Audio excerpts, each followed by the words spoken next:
Bonjour tout le monde, je remarque que les gens se connectent. Petit à petit, tout le monde arrive. Donc on va lancer, voilà, une cinquantaine de personnes déjà. Donc bienvenue à ce premier atelier de Lego Braille Bricks de ce mois de mars.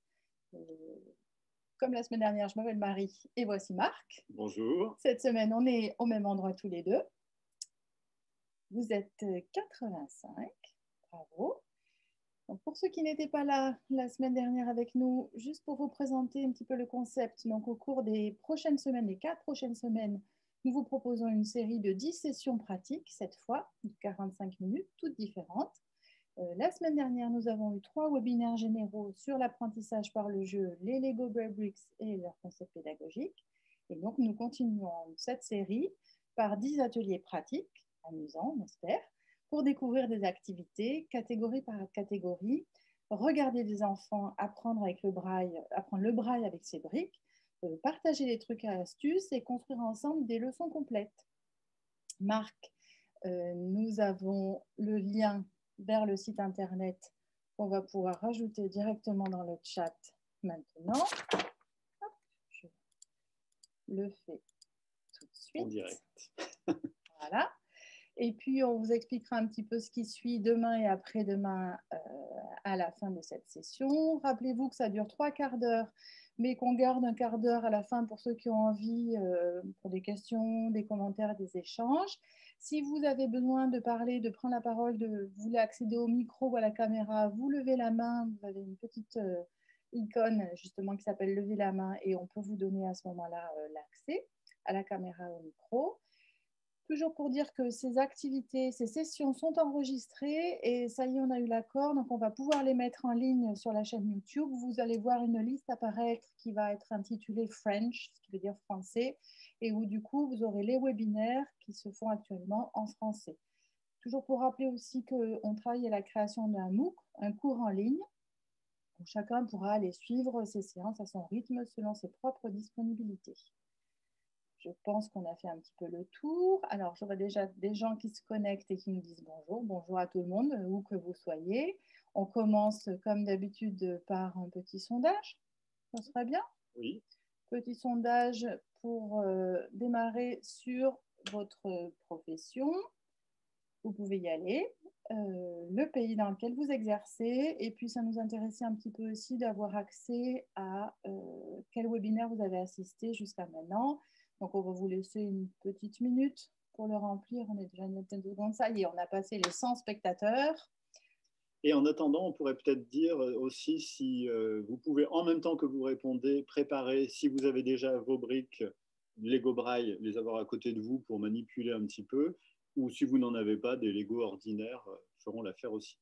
Oui, ou si vous n'avez rien, et ben, vous regarderez les petites vidéos des enfants. C'est pas un souci non plus, mais toujours pour vous rappeler que ces activités de pré-braille manipulation peuvent être faites avec n'importe quelle brique, pas forcément les Lego Braille Bricks, donc vous pouvez les prendre, même des duplos. Marc, tu nous montreras une activité avec les duplos un petit peu plus tard. Voilà, on approche la minute, je laisse encore 2 secondes de vote, et on va mettre fin et partager ensemble pour regarder les résultats. Donc, on a une majorité, on a 50% en fait d'enseignants spécialisés, 8% d'enseignants de classe ordinaire. On n'a pas d'assistant d'éducation aujourd'hui. On a 1%, une personne spécialiste de basse vision, un instructeur de locomotion, 10% d'ergothérapeutes, pas de parents, et puis 34% d'offres. Alors, c'est toujours pareil, si vous pouvez nous indiquer ce que vous êtes, justement, quels sont les autres. On voit qu'on a un enseignant spécialisé qui est en France, on a des gens qui nous disent qu'ils sont d'Autriche, très bien, très intéressant. Deuxième question, dans quel pays exercez-vous? Alors, 30% de personnes de Belgique, 4% de Canadiens, 50% de Français, pas de Luxembourgeois avec nous aujourd'hui, mais 2 personnes de Monaco. On a 10 personnes qui viennent de Suisse, 1%. On a notre fidèle auditrice de Tahiti et 0% autres. Très bien, bravo, super. Et puis, dernière question enfin, avez-vous assisté au webinaire précédent? Alors, 54% aux 3, bravo, vous êtes fidèles.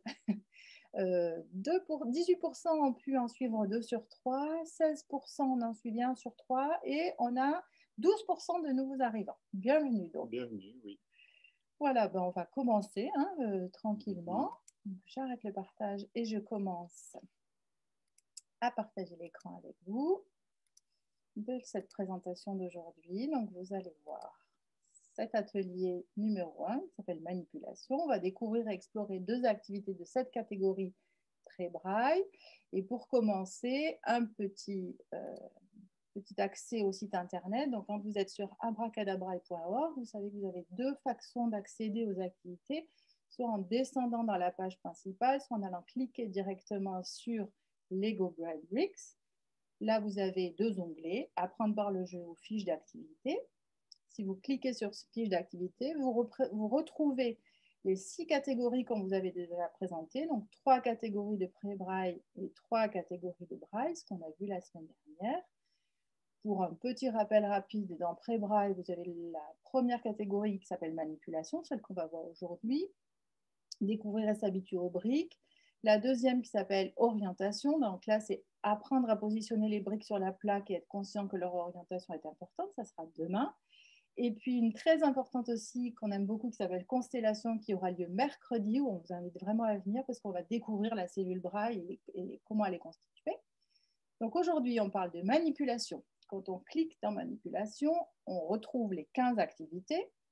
Vous avez trouvé un ami, sauve les tortues, les pingouins congelés, nourris la chenille, voilà, seront représentés sur 2 pages. Donc, il faut ne pas oublier de cliquer sur suivant pour avoir les autres comme décoration de gâteau, de la chenille au papillon qu'on va faire aujourd'hui, la chasse au trésor. Vous les avez toutes, les 15 qui sont regroupées là et qu'on peut voir ensemble. Vous avez donc un petit résumé avec une photo à chaque fois et on va commencer par sauve les tortues. Marc. Oui. Donc l'idée aujourd'hui, c'est de rentrer dans le détail un petit peu de cette fiche Sauve les tortues et agrémenter, je dirais, par des enfants en train de faire l'activité. Alors, cette activité Sauve les tortues, l'idée, le résumé, on va dire, pourrait être ce qui est à l'écran, identifier les caractéristiques tactiles des briques et contrôler ses capacités motrices tout en remettant les tortues sur leurs pattes.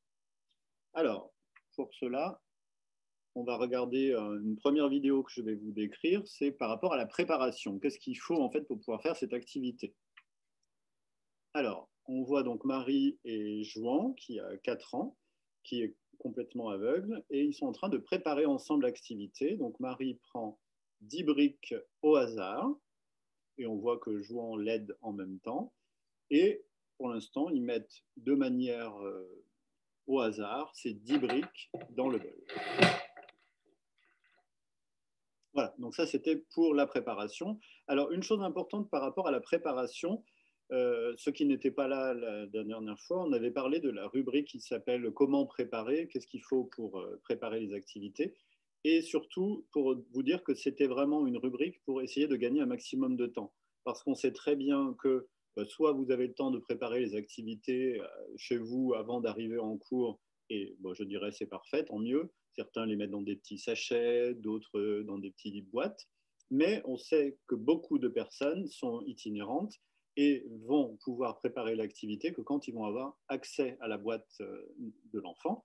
Et donc, c'est dès qu'ils sont en face de l'enfant. Donc, un bon moyen de préparer et de faire patienter finalement l'enfant avant de faire l'activité, c'est de lui proposer aussi d'aider à faire la préparation.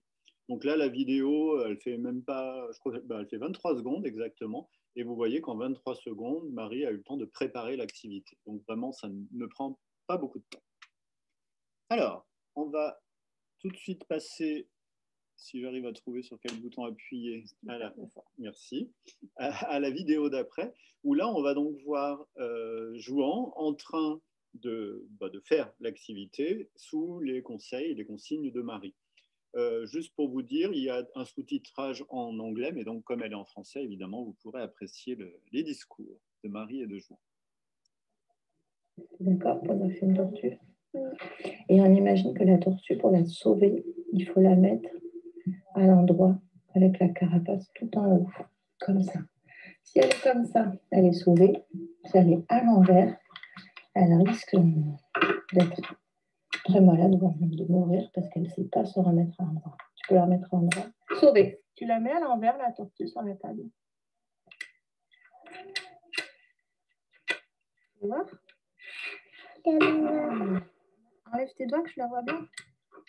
Ah oui, elle est à l'endroit. Tu la mets à l'endroit? Oui, d'accord. Elle est à l'endroit.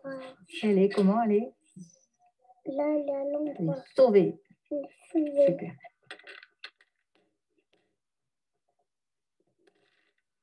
Sauvée.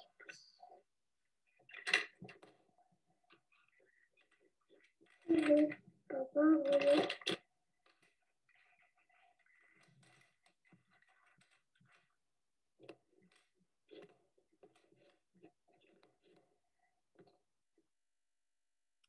Super. Alors, je ne sais pas si vous avez noté, mais il y a la boîte elle-même et les briques qui sont dans le bol font un bruit assez significatif. Et alors, en tout cas, nous, la plupart des enfants avec qui on a testé les activités et avec qui on a fait faire les activités adorent finalement ce bruit qui, des fois, représente un peu un son presque de pluie qui tomberait sur de la tôle, etc. Et ils adorent ça. Et du coup, ça leur fait aussi prendre conscience de l'endroit où sont les briques. Donc, en général, ils aiment bien. Et des fois, ils en rajoutent un peu pour justement montrer qu'ils apprécient bien aussi ce bruit. Donc, alors bon, du coup, c'est pas négatif comme chose. Certaines personnes nous ont dit, mais oui, mais du coup, c'est un peu gênant parce que ça peut troubler, évidemment, s'il y a d'autres enfants qui travaillent à côté. Oui, mais au début, c'est bien de les laisser faire, de leur laisser prendre le pouvoir, on va dire, dans la découverte de ces briques. Alors, quelques commentaires sur ce qu'on a vu qui nous semblent importants. Le premier, c'est déjà être, on va dire, d'accord sur le fait que ces briques, ces 10 briques, on va dire, représentent des tortues. On avait vu précédemment que pour qu'une activité soit reconnue comme ayant des caractéristiques d'apprendre par le jeu, il fallait qu'elle soit significative, qu'elle ait un sens pour l'enfant, qu'elle permette à l'enfant de lier, on va dire, à quelque chose qu'il connaît. Donc, il faut déjà pour cela qu'on soit d'accord sur ces petites briques, ce sont des tortues, ce ne sont plus des briques, ce sont des tortues. Et ainsi, l'enfant va être beaucoup plus investi dans l'activité puisque sa mission, ça ne va être pas de mettre des briques à l'endroit, qui pourrait être quelque chose de pas très réjouissant, on va dire, mais ça va être de sauver les tortues qui sont en danger pour arriver justement à les mettre sur leurs pattes avec leur carapace sur le dessus. Et en général, les enfants sont à fond là-dedans, vraiment ils apprécient et ils sont à fond. Enfin, là, on voit bien ce petit garçon, il était très content de crier sauver quand il avait sauvé les tortues et les remettre à l'endroit. Une chose importante aussi, jouant, c'était la première fois en fait qu'il manipulait des Lego Braille. Et on voit, alors il a que 4 ans, donc c'est l'âge minimum, on va dire, avec lequel on peut utiliser les Lego Braille. Et malgré tout, il est très dégourdi et il arrive à faire l'activité. Donc ça, c'est vraiment un point positif. Alors depuis, d'ailleurs, Jouan a fait plein d'autres activités, puisque maintenant il a sa boîte en classe, et son enseignante d'accueil l'utilise aussi. Donc maintenant, il est encore plus performant, on va dire. L'autre chose par rapport aux caractéristiques du jeu, c'était donc il fallait que ça ait du sens, que ça soit significatif, et il fallait aussi que ça soit sympathique, que ça soit fun à faire, que l'activité soit amusante. Et là, le fait de vivre cette aventure avec ces tortues, du coup, l'enfant en général s'amuse bien, s'éclate, on va dire. Donc, ça veut dire que cette activité, sans rentrer dans le détail des caractéristiques, déjà a 2 caractéristiques d'apprendre par le jeu, qui fait qu'on a de grandes chances que l'activité soit appréciée par l'enfant, ce qui est le cas ici. Alors une autre chose qui est importante, je ne sais pas si vous avez vu, mais à un moment donné, donc Jouan met la brique dans le bon sens, à l'envers, à l'endroit, et Marie en fait ne voit pas ce qu'il a fait parce qu'il a ses mains dessus. Et Marie lui demande d'enlever la main. Et ça, c'est une chose importante parce que ces Lego Braille Bricks sont utilisables par des enfants voyants et des enfants, alors malvoyants ou non-voyants. Mais en tout cas, ils vont avoir comme objectif de participer ensemble aux mêmes activités. Et là, c'est quelque chose d'important. Il faut que l'enfant aveugle prenne conscience que s'il veut jouer avec un camarade voyant, ce camarade voyant aura besoin d'avoir accès à ce qui est sur la brique. Donc prendre conscience que si je laisse ma main dessus, la personne, mon camarade ou l'enseignant ne va pas voir ce qui est écrit sur la brique.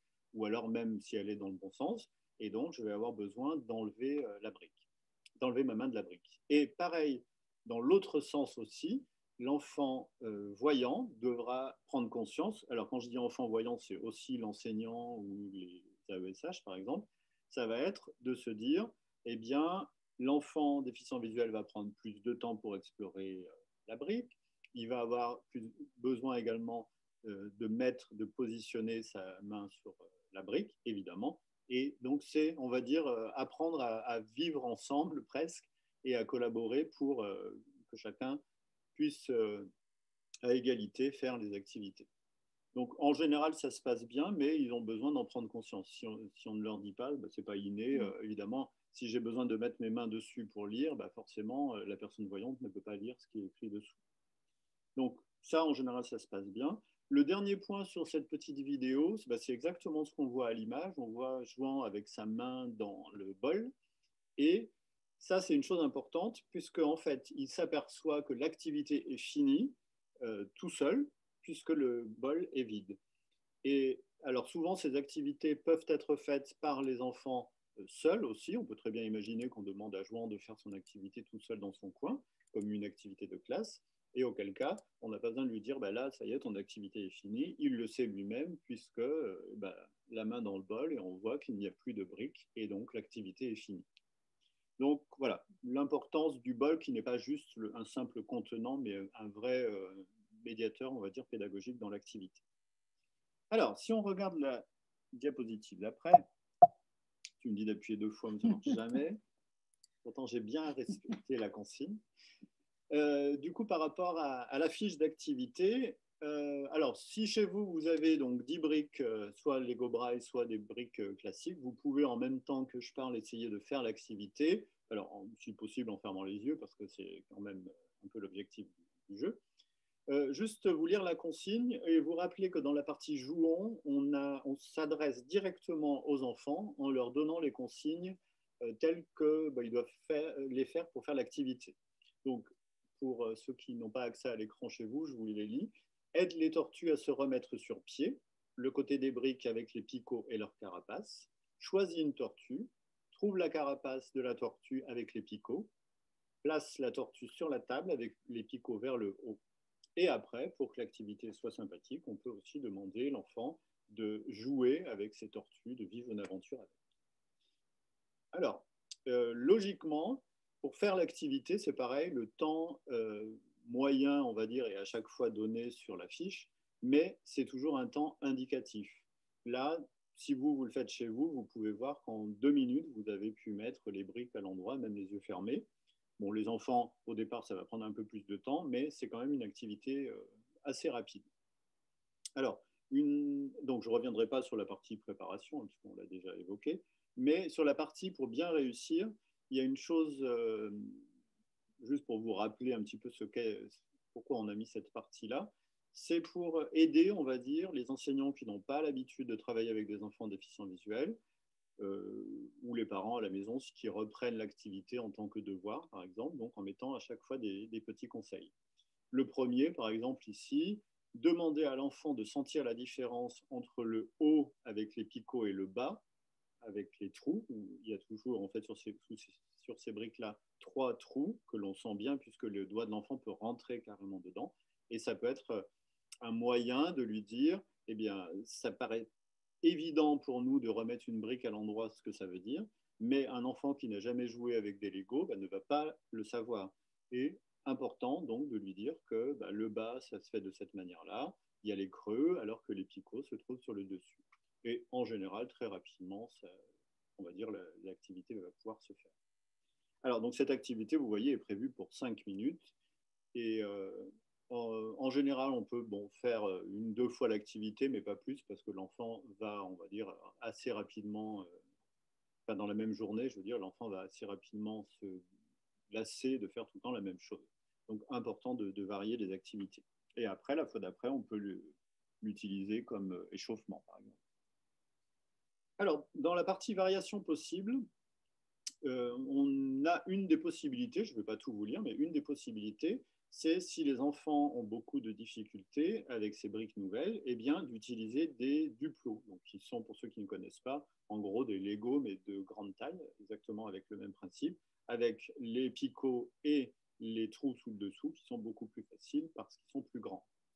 Et je vous propose d'ailleurs de voir une petite vidéo de jouant avec ces Lego, donc même principe, mais avec des briques plus grosses. Allez, vas-y. Vas-y, les tortues.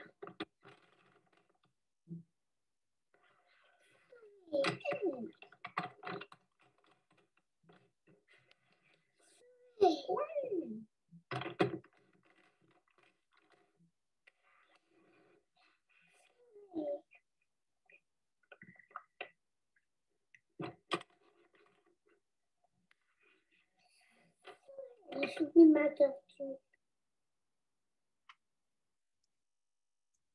Super. Alors, juste sur cette vidéo, il y a une chose importante par rapport aux mains et l'utilisation spontanée que Jouan a eue de ses deux mains. Une est utilisée pour prendre les briques dans le bol et l'autre est utilisée pour un peu faire un refuge à tortues, on va dire, quand elles sont dans le bon sens. Et alors, ça marche encore mieux avec des Legos puisqu'il les met à chaque fois sous sa main et il est capable presque de dire le début de l'exercice, on va dire, est dans le bol et la fin de l'exercice terminé, c'est quand c'est sous mon autre main.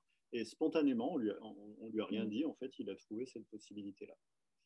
Alors, pour terminer sur cette fiche, juste quelques mots sur les objectifs, les compétences travaillées. Je vous rappelle que les compétences, normalement, peuvent être travaillées par 5 portes d'entrée, on va dire, qui sont la porte d'entrée compétences physiques, émotionnelles, cognitives, sociales, et il manque la dernière, c'est créative. Merci. Et là, c'était pour vous montrer justement, vous savez que donc à chaque fois, on prend la catégorie et on choisit un des objectifs qui puisse être travaillé avec l'activité en question. Et là, ne se prêtez pas justement la partie créative et la partie sociale, puisque l'activité est prévue tout seul. Voilà, parce que telle qu'elle est prévue, on va dire, elle était prévue pour être jouée seule. Et donc, on n'en a mis que 3. C'est vraiment pour vous dire que ce n'est pas parce qu'on dit qu'il y a 5 caractéristiques et 5 compétences holistiques qu'à chaque fois, on doit avoir les 5. Mais en tout cas, il faut à chaque fois en avoir plusieurs pour permettre d'avoir des portes d'entrée différentes dans les activités si un enfant ne réussissait pas pour une raison ou pour une autre. Alors, je ne vais pas aller plus loin. Là, je vais vous laisser après lire chez vous tranquillement en allant sur le site internet si vous voulez lire un peu plus en détail les différentes parties. Et on va peut-être passer au sondage, puisque donc il y a le saviez-vous. Pareil, juste pour vous rappeler que ce sont on va dire des choses intéressantes pour connaître un peu plus le braille, un peu plus la lecture tactile et apprendre par le jeu. Alors, hop. Et bien, du coup, on va mettre un petit sondage, si vous voulez bien, très court. C'est simplement une question pour savoir si vous connaissiez déjà ces activités de pré-braille manipulation. Alors, pas forcément cette activité-là en particulier, mais si vous avez déjà eu connaissance, soit parce que vous les avez regardées sur le site internet, soit parce que vous avez testé vous-même sous bandeau ou avec les yeux d'ailleurs, soit si vous les avez déjà faites avec vos élèves. Et enfin, si un collègue à vous, un ami vous en a parlé, ou alors si vous ne les connaissiez pas du tout, vous découvrez aujourd'hui. On a mis la petite case autre. Si ça ne rentre dans aucune des cases que vous voulez dire, vous pouvez remplir la case autre et puis marquer un petit commentaire également dans le chat. Alors on va peut-être mettre fin au vote parce que le temps passe très vite. Alors, les résultats, oui, vous les avez déjà regardés sur le site internet pour 35%. Vous les avez testés vous-même pour 5%. Vous les avez essayés avec des élèves pour 11%. Un ami vous en a parlé pour 7%. Et vous n'aviez pas connaissance de ces activités de pré-braille manipulation pour 42%. Donc, voilà, encore mieux, on va dire, encore plus bienvenue à vous qui ne connaissiez pas, puisque là, on va passer à la deuxième activité présentée par Marie, donc de la chenille au papillon.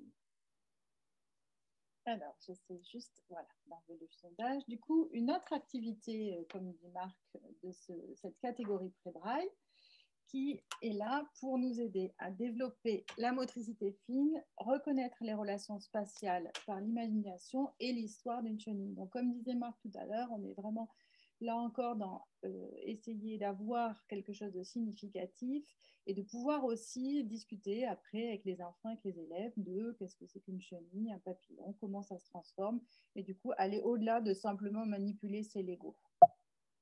Alors, vous allez voir la petite vidéo de présentation. Donc là, je suis en train de préparer 2 bols, 2 plaques. Je pose des Legos. Donc on est au départ avec 12 Legos, 4 qui vont être positionnés verticalement sur chaque plaque. Et je fais ça 2 fois sur 2 plaques. Et puis 8 autres briques qui vont, elles, se retrouver dans les bols. Donc 4 sur la plaque et 8 dans les bols. Alors, j'ai vu une question dans le chat juste avant sur quelqu'un qui proposait justement de fixer le bol sur la table. C'est exactement ce que je fais sur la vidéo. Alors, ça peut être fait par un tapis antidérapant, c'est très efficace. Ça peut être fait par de la pâte à fixe. Là, il se trouve que le jour du tournage, on n'avait pas grand-chose sous la main, mais de la pâte à modeler. Et ça marche très bien. Donc, j'ai fait une boule de pâte à modeler, un petit peu écrasée, que j'ai positionnée sous le bol de un des 2 bols de l'enfant le plus jeune. Et vous verrez que du coup, ça maintient suffisamment le bol sur la table pour qu'il ne glisse pas trop et qu'il soit toujours à la même place. Voilà, donc c'est bien d'avoir des techniques. Il peut y avoir aussi du scotch double face, ça peut fonctionner. Et alors, donc c'est une activité que vous allez voir qui est proposée pour un seul enfant, mais comme la plupart des activités qu'on a, ce qui peut être intéressant aussi, c'est qu'elles soient faites par 2 enfants côte à côte. C'est pour ça que là, j'avais préparé les 2 sets, donc les 2 plaques, plus 2 bols pour que les enfants puissent les faire côte à côte. Autre chose, c'est une activité dans laquelle donc, je positionne à l'avance des briques sur la plaque et d'autres sont dans le bol. Donc, il y en a 4 positionnés sur la plaque, 8 dans le bol. Et les 4 qui sont sur la plaque sont censés être des chenilles. On va voir un petit peu plus tard.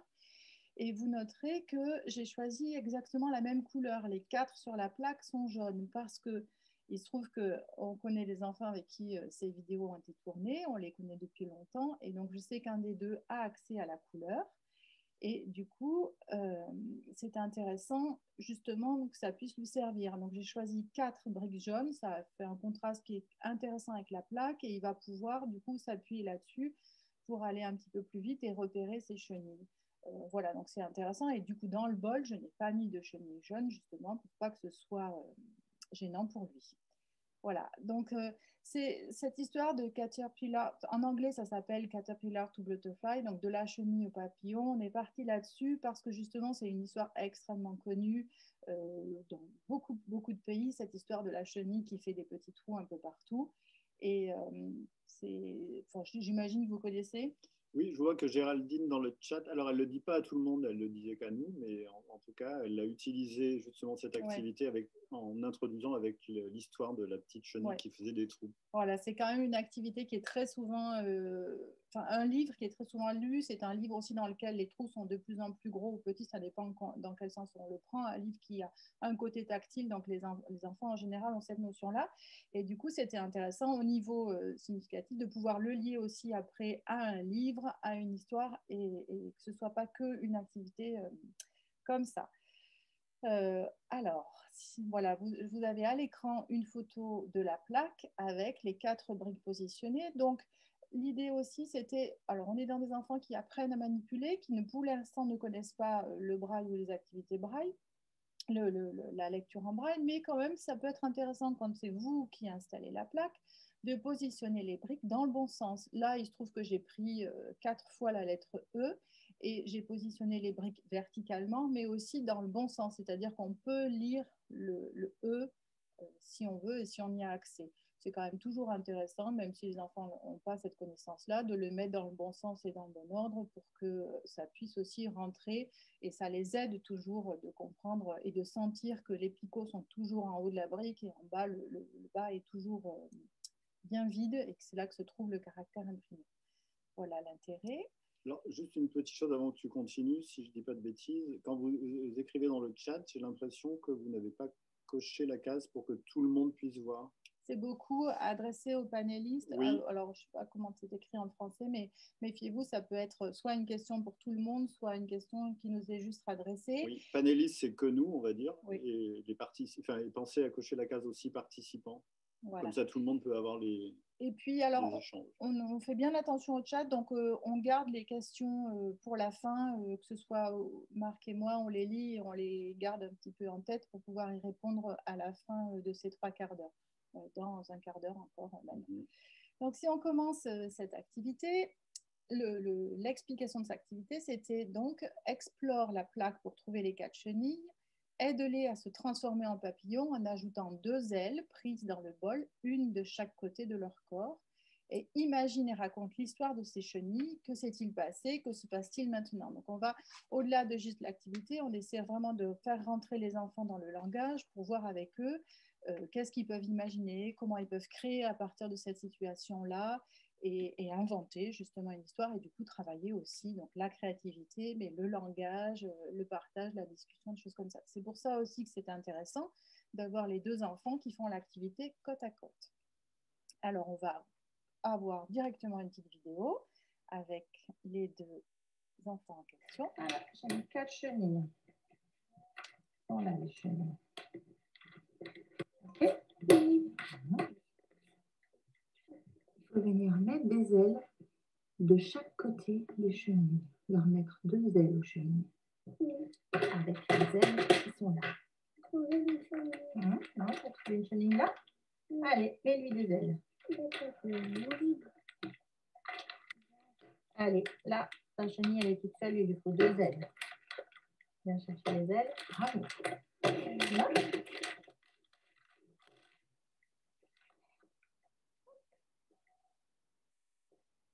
Les ailes, la chenille, et tu en mets une autre là.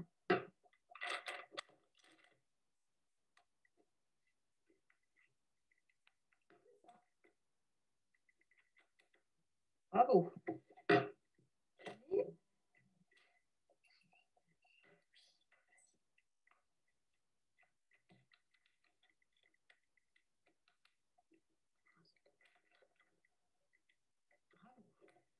Là.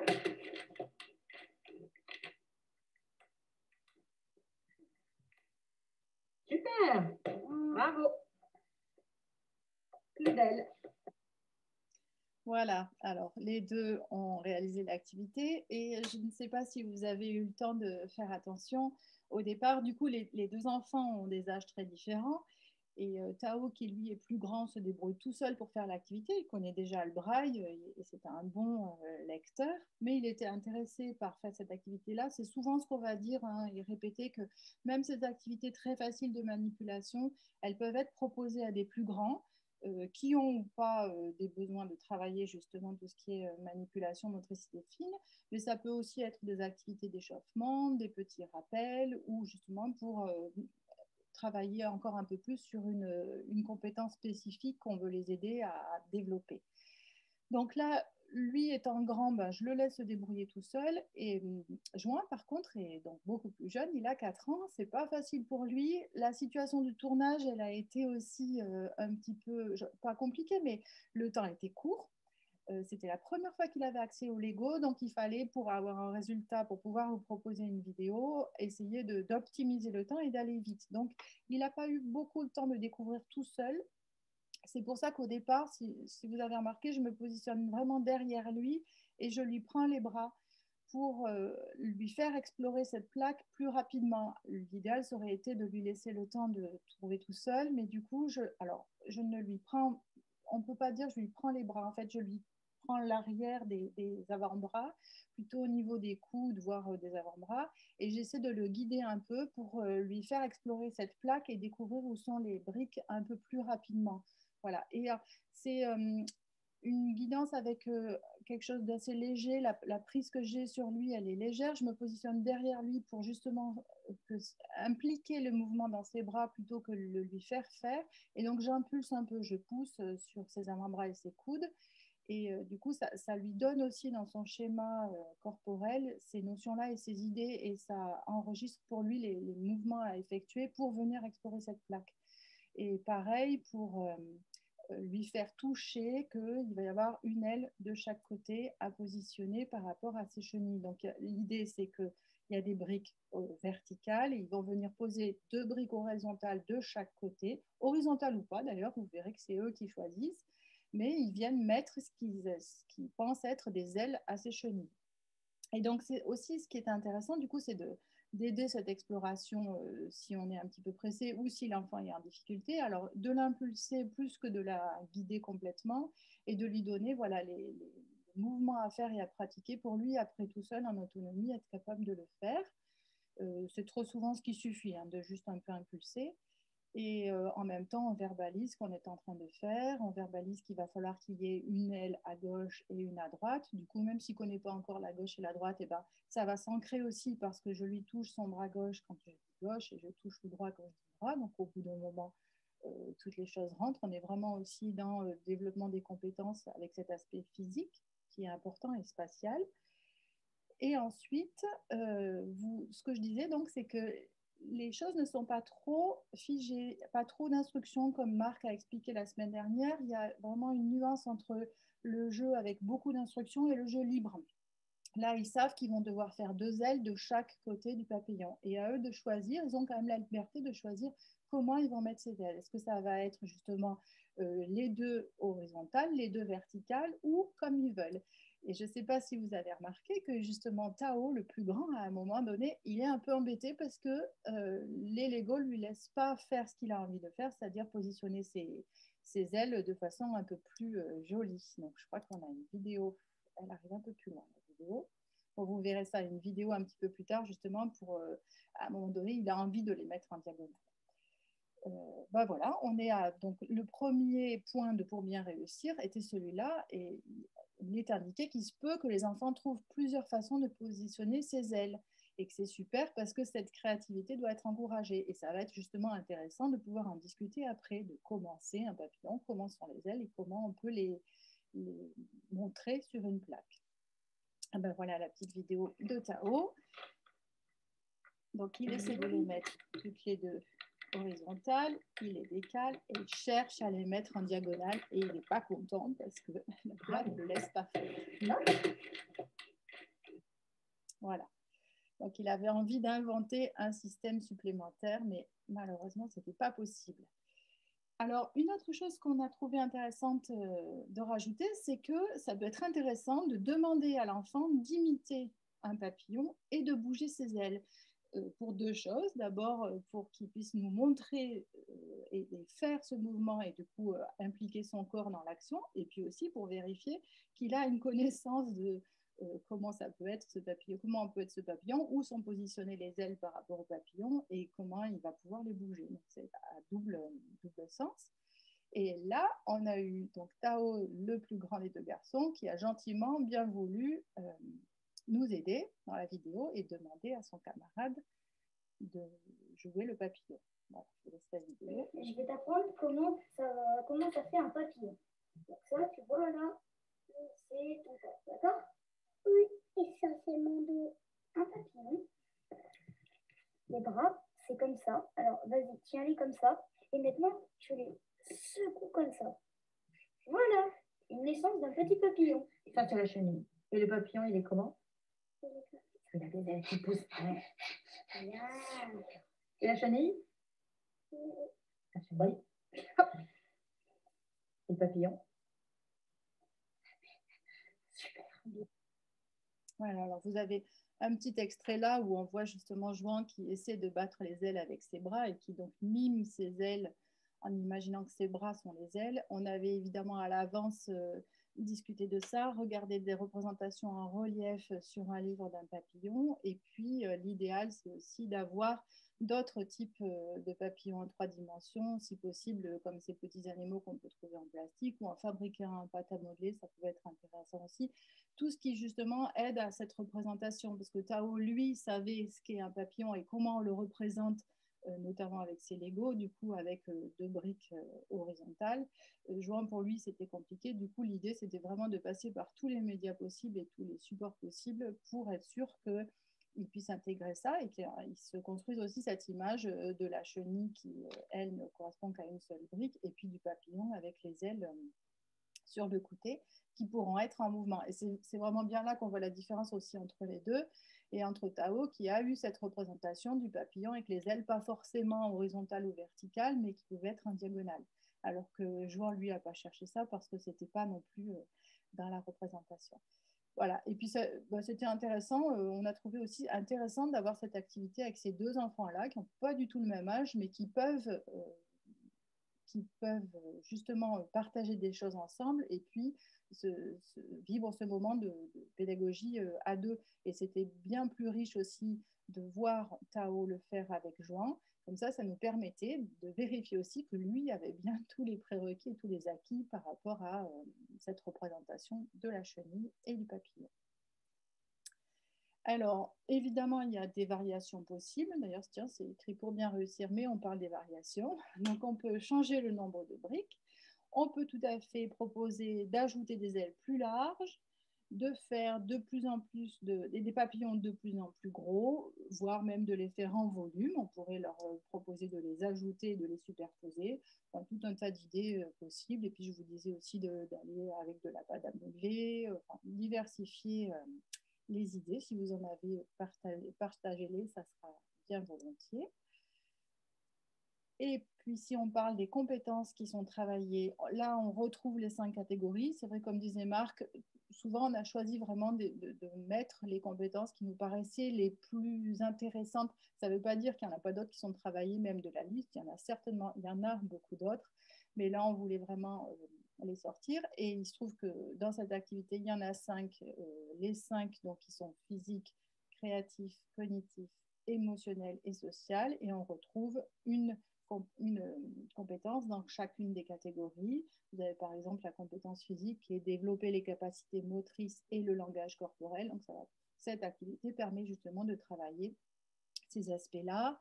On a une compétence créative, une compétence cognitive, une émotionnelle et une sociale. Même si c'est une activité qui peut se faire à un, il y a des choses qui se travaillent. Par exemple, là, on est dans le jeu de faire semblant. On joue, on peut jouer oralement, que ce soit avec les camarades ou avec le professionnel qui est là. Et puis dernier, c'est le saviez-vous. Donc le saviez-vous, ce qu'on disait la semaine dernière, pour ceux qui étaient avec nous, mais pour ceux qui n'y étaient pas, ben, ça sera un petit rappel.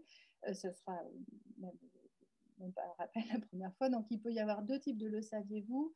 Généralement, vous en avez un qui reprend tout ce qui est la philosophie de l'apprentissage par le jeu de la Fondation Lego. Donc là, vous avez l'idée que les expériences ludiques offrent aux enfants un espace sûr où ils peuvent s'essayer et prendre des risques, où ils ont le sentiment de pouvoir agir et diriger leurs propres activités. Et le deuxième, qui est en fait là le premier, c'est plus quelque chose qui a trait au braille et à la lecture. Là, il se trouve que c'est la lecture tactile. On dit que ça exige de bonnes capacités d'exploration. L'exploration tactile de la feuille doit être encouragée. Et du coup, on assimile cette plaque de Lego à une feuille et on fait travailler cette exploration-là. Voilà, je pense qu'on approche de la fin pour les activités. Il nous reste encore 2 petites minutes avant les questions. Oui, donc alors comme d'habitude, on va conclure, on va dire, par la présentation des webinaires d'après, et puis on reviendra sur vos commentaires et questions tout de suite après. Alors, demain, on continue, on va dire, les activités pré-braille, donc avec la partie orientation. Donc, vous vous rappelez, orientation, c'est en gros très important parce que c'est comment mettre les briques dans le bon sens. Donc, quand on viendra aux études des caractères, des lettres, des chiffres, il faut forcément que les briques soient dans le bon sens. Donc, ça, il y a 15 activités prévues pour cela. Et on a également mercredi, toujours à la même heure, 17h, la suite de pré-braille, suite F1 qui s'appelle Constellation. Et là, on va carrément découvrir l'arrangement, la disposition des points sur ces briques qui vont donc former, on va dire, des formes, des dessins différents. Et on va travailler là-dessus, sur un peu le placement, comme si on regardait les bosses sur une cellule braille. Et alors, on ne sait pas trop pourquoi, mais il y a eu un petit souci technique apparemment des personnes qui ont voulu s'inscrire à ce webinaire en particulier. C'est le seul au milieu, on va dire, de plein. Donc, peut-être Marie, tu peux remettre le lien dans le chat. Comme ça permettra de vous réinscrire directement si, pour une raison ou pour une autre, vous aviez eu une page qui vous disait que ce n'était pas possible de vous inscrire. Parce qu'en gros, il y a à chaque fois 150 personnes à peu près qui sont inscrites à tous les webinaires, sauf celui-là. Donc, on n'aimerait pas que ce soit par rapport à son titre parce qu'il est très important. Et donc, vous redire que c'est vraiment pour travailler la partie, c'est la constellation qu'il nous faut. Oui, il y est. Très bien, merci. Non, parce que du coup, tu l'as mis dans l'autre sens. Ça marche. Voilà, et bien, donc, comme d'habitude, quelle heure est-il? Il est 17h45, parfait. Donc, si vous devez nous quitter, eh bien, merci de nous avoir écoutés aujourd'hui et on espère vous retrouver demain et les jours d'après. Et puis, on va prendre, comme d'habitude, un petit temps pour répondre. Alors, ce n'est pas forcément répondre aux questions, ça peut être échanger. Moi, j'ai une question, j'espère que la personne va rester, celle qui parle de yoga, pour justement en savoir un petit peu plus. Alors, j'ai vu aussi qu'on avait quelqu'un qui demande est-ce qu'il faut balayer un espace entre les Legos pour les ailes, pour une distinction plus aisée entre les pièces, comme pour les dessins en relief. Moi, il ne me semblait pas parce que ça peut aussi être un petit peu difficile à comprendre pour l'enfant parce que l'aile est rattachée au corps du papillon. Donc voilà, les Legos sont suffisamment longs pour qu'ils arrivent à bien voir la différence. Et là encore, quand ils sont petits, je trouve que c'est vraiment intéressant de passer derrière et de faire ce geste d'exploration avec eux et de les guider ou d'impulser cette exploration pour qu'ils comprennent bien. Et par contre, cette question, si on la généralise, on va dire, à d'autres activités, c'est quelque chose de très intéressant pour les activités de littératie et numératie, où là, on doit normalement coller 2, 3, 4 briques et les assembler pour pouvoir former un mot, par exemple. Et alors, je dirais, il n'y a pas de règle. Dans certains pays, comme aux États-Unis, par exemple, ils n'acceptent pas l'idée que les briques puissent avoir un espace entre elles parce qu'il n'y a pas d'espace entre les lettres d'un mot. Mais dans les autres pays, les personnes commencent avec des espaces entre les lettres et après les collent. Et ça ne pose apparemment aucun souci aux enfants. Donc je dirais oui, cette question, pour moi, serait plus pertinente dans... Enfin, pas la question, mais la réponse par rapport dès qu'il s'agit d'assembler des caractères entre eux et non pas de représenter un dessin tel quel, parce que on ne va jamais jusqu'à la représentation vraiment d'un dessin avec les Legos, pour l'instant, dans ces activités-là. Alors ce n'était pas des questions, mais des remarques de certaines personnes par rapport au bol.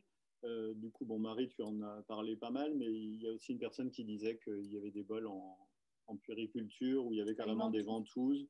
Voilà, donc tous ces éléments sont bien. Alors, comme disait Marie, on garde précieusement, on va dire, vos commentaires que vous mettez dans le chat pour ces informations-là. Et petit à petit, on va enrichir la partie trucs et astuces du site Internet.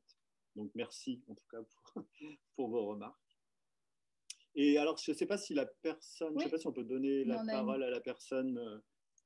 On la posture assise, les jambes repliées, les ailes et les mains tiennent les pieds. Moi, je pense qu'il va nous falloir une photo. Non. Une photo, ou alors on peut peut-être mettre cette personne en direct, c'est qu'elle nous montre. Non, je ne sais pas si elle est d'accord. Parce que c'est toujours intéressant, justement, que plus il y a d'idées, on va dire, pour arriver que l'enfant se représente. Oui, sinon, on cherchera, je pense que ça sera aussi... je ne sais pas si... Oui. J'aimerais bien voir Marc essayer de alors moi, c'est sûr que je n'y arriverai pas. Mais en tout cas, oui, l'idée que les gens me représentent le mouvement du papillon, du coup. On va voir si on trouve quelque chose qui ressemble, mais ça peut être une bonne... Ah, ben voilà, ça y est, tout à fait, on en a trouvé une. Même un enfant. Ouais, donc je veux juste, si on veut un tout petit peu partager l'écran pour voir, je pense qu'on est sur quelque chose qui ressemble à ça. Assis en tailleur et avec les pieds qui se touchent et les mains qui viennent attraper les pieds. Donc, on a un tailleur une position d'assise en tailleur qui fait bien travailler les hanches et qui met dans une position qui ressemble effectivement avec des ailes de papillon. Et il y en a même un avec le dessin carrément. Oui, tout à fait. Du papillon. Merci. Mais merci pour cette... Moi, je ne connaissais pas, donc ouais. Merci. Ouais, en bas des ailes, en d'échanger. faisant boucher les cuisses. Ouais. Je pense qu'il va falloir travailler, Marc, pour essayer. Il faut être assez souple et assez musclé. En mettant fin au webinaire, vous allez avoir un petit sondage, une enquête qui va apparaître avec 5 questions seulement. On a essayé de penser à vous et de faire court. Si vous pouvez y répondre, c'est super. Ça nous rend service pour améliorer les prochains et voir ce que vous avez apprécié, ce qui a été utile et ce qui l'a été un peu moins. Et il y a une autre remarque qu'on a eue au fil de l'eau aussi qui est fort intéressante, c'est par rapport au contraste. Alors, tu ne l'as pas précisé dans les vidéos, mais aussi une différence qu'il y avait entre le plus petit et le plus grand. Si, c'est ce que je dis, c'est pour ça que j'avais choisi les briques jaunes. Oui, voilà, Ouais. donc qui étaient déficients visuels, mais avec des restes visuels. Et les contrastes, donc une personne nous disait qu'on pouvait acheter aussi d'autres, au lieu que on va dire les plaques de base soient toujours grises, il en existe de plein de couleurs différentes et on pouvait aussi jouer sur ces variations. Ouais. Pour rappel, hein, le choix des couleurs de ces briques a été fait justement pour favoriser un contraste le plus important possible entre la plaque et les différentes briques elles-mêmes. Mais si vous avez des plaques chez vous ou que vous en souhaitez d'autres, il existe d'autres couleurs. Il y a un vert foncé, un gris plus foncé que ça. Si vous pensez que c'est plus intéressant, c'est tout à fait possible. Ils sont tous compatibles. Oui. C'est Lego. Et oui, il y a de tailles différentes. Et dans le même ordre d'idée par rapport au contraste, ceux qui sont d'entre vous qui sont sur notre partie Facebook, sur la page Facebook, il y a une personne une élève qui est apparemment très intéressée par le côté artistique, on va dire, et qui représente par exemple un arbre avec un paysage, etc. Et c'est intéressant parce qu'elle joue vraiment sur ce contraste de couleurs. Voilà, donc Marc, il y a des gens demain qui attendent pour la photo de la posture du papillon. Hein. J'ai vu. Alors, si je veux bien faire cette photo, si Marie est prête à faire la tortue retournée. Je crois qu'on verra demain. On n'est pas sûr d'être prêt, on va dire. Non, des briques noires, des briques pas à braille, oui, il y en a en noir. Des briques Lego. J'en vois pas là tout de suite, mais ça existe. Des très foncés. Voilà. Ah, la posture de la tortue existe aussi. Donc, Marc, ça va être demain. Je pense que si on n'a plus de questions, on va vous dire à demain. Demain, qu'est-ce qu'on fait? On plante des pommiers et on garde des voitures? Il me semble. Hein. Oui, c'est ça. Il va falloir trouver là aussi des postures pour le yoga. Ça va être plus compliqué, je pense. Eh bien, on redécrira le papillon, oui. Merci. Eh bien, comme on dit à chaque fois, bonne soirée, bonne nuit, bonne matinée, bonne journée. Et à demain. Et à demain. Merci, au revoir. Au revoir.